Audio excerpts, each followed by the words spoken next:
2013년 5월 19일 광야에 난 거룩한 길 이사야 35장 1절로 10절. 사는 일이 고달프다 보면 극적인 반전의 묘수는 없을까 생각하게 됩니다. 이 세상에는 쨍하고 볕들 날을 고대하지만 대부분 흐리고 궂은 날만 있는 침울한 사람들이 꽤 많습니다.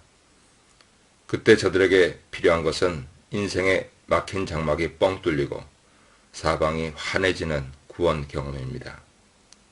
희망조차 고갈되어 탄식과 좌절의 덫에 걸릴 때라도 생명의 근원 되시는 하나님을 향한 한오라기 믿음이라도 붙든다면 절망의 바닥조차 희망의 물꼬를 트는 이천이 될 것입니다. 생은 이렇게 희망과 절망이 교차하면서 지나갑니다. 역사의 흐름 역시 비교적 짧은 평안의 날과 꽤 긴 고통스러운 날들이 순환하면서 그 종말의 꼭지점을 향해 다람쥐칩니다. 이스라엘의 역사에서 가장 극적인 경험은 출애굽 사건 이후 바벨론 포로기를 통해 찾아왔습니다.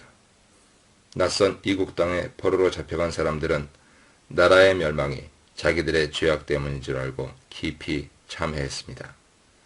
이국 땅에서 오랜 세월을 보내는 동안 그들은 여호와 하나님의 성령을 받아 고국으로 돌아갈 날을 손꼽아 기다렸습니다. 이왕이면 뭔가를 바벨론에서 잃어가지고 돌아가고 싶었을 것입니다. 10년 정도 미국 생활할 때 저는 주로 공부하면서 보냈지만 함께 지낸 부모님과 가족들은 날마다 고단하게 일하면서 새로운 도약을 꿈꾸셨습니다. 고국에서 아무런 문제없이 잘 살던 이들이 이민을 떠나는 경우는 별로 없을 것입니다. 그래서 각고의 노력으로 성공해 보겠다고 애쓰는 동포들의 마음은 다들 비슷합니다. 초라하게 고국을 떠났지만 고향 땅을 밟을 때는 금이 환영은 아니더라도 여유있게 돌아오리라는 꿈을 꾸지 않겠습니까? 이스라엘 유배민들의 심정도 이에 크게 다르지 않았을 것입니다. 본문의 이사야는 바로 그 같은 극적인 변신을 향한 꿈을 대변해주고 있습니다.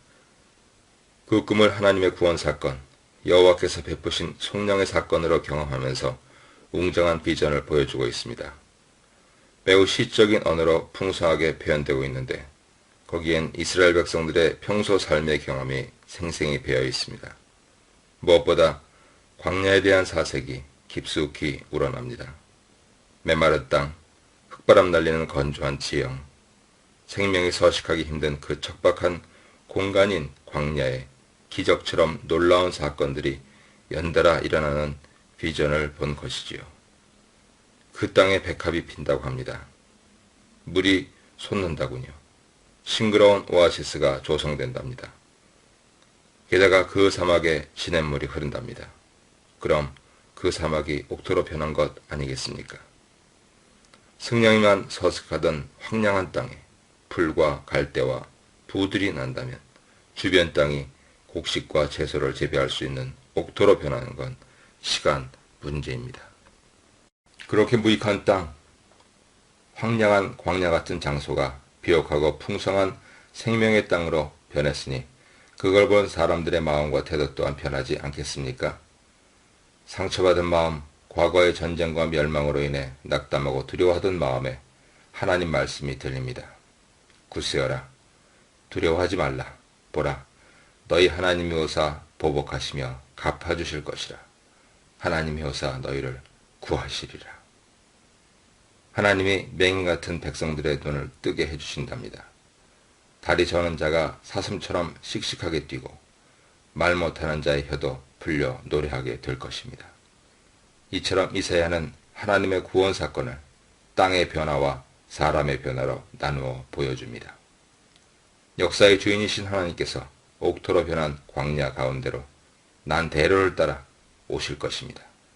개선 장군을 보는 것처럼, 개선행진을 하는 장군처럼 자기 백성들을 이끌고 환호를 받으며 오실 것입니다. 그 길은 하나님이 우리를 자기만의 방식으로 인도하시는 길이기에 거룩한 길로 불릴 것입니다. 은혜로 구속함 받은 백성들만 하나님의 인도하심을 따라 그 길을 행할 수 있습니다. 그 설레는 귀환의 도상에서 하나님과 함께 걷는 이들은 누구든지 슬픔과 단식을 벗고 꿈에 그리던 시온에 이르러 희락의 관을 쓰고 기뻐할 권리만 누리게 될 것입니다. 메마른 광야에서 샘물이 솟구쳐 하수의 원천이 되는 걸 보는 이사야의 상상력이 범상치 않습니다. 모래바람 부는 그 황량하고 척박한 사막에 거룩한 대로관하고 하나님의 그 백성들을 인도하여 행진하는 모습은 생각만 해도 장관입니다. 그 주변을 각종 꽃들과 아름드리 나무들로 채운다고 생각해 보십시오. 거기에 피어나는 온갖 아름다운 생명들의 화사한 빛깔들이야 오죽 근사하겠습니까? 사막이 낙원이 되는 순간입니다. 사랑하는 형제자매 여러분, 이 세상살이가 자주 광야 같지 않습니까? 저는 이따금 할 일 없이 도시 한복판에 나가 흥청거리며 지나는 행인들과 익매의 군중들을 관찰하면서 그 틈바구니에서 멍하니 광야의 환상을 보곤 합니다. 도시 문명의 화려한 외양이 번들거리는 세속의 한가운데에서 여전히 양극화된 삶의 모습이 참으로 답답하지 않습니까? 득이양양한 소수의 기세에 눌려 신음하고 탄식하는 다수의 가난한 백성들이 안간힘을 다해 하루하루 버티는 이 신자유주의 시대에 각박한 세태를 무기력하게 방치하는 우리도 어느새 이 세상을 광야로 만드는 데 동조하고 있는 것은 아닌지 모릅니다. 그렇게 광야 스타일에 길들여져 가는 것은 아닙니까? 하지만 저마다 우리에게는 싱그러운 백합과 같은 생명에 대한 갈증이 있습니다. 사슴처럼 씩씩하게 뛰고 싶어 합니다. 하나님의 아름다움과 여호와의 영광을 보고 듣고 싶어 합니다.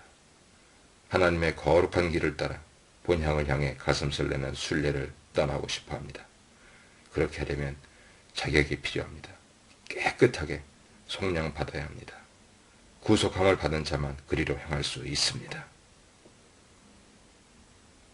우리 삶의 극적인 반전은 기막힌 묘수를 통해서가 아니라 평범한 일상에서 거룩한 행실을 회복함으로 찾아옵니다.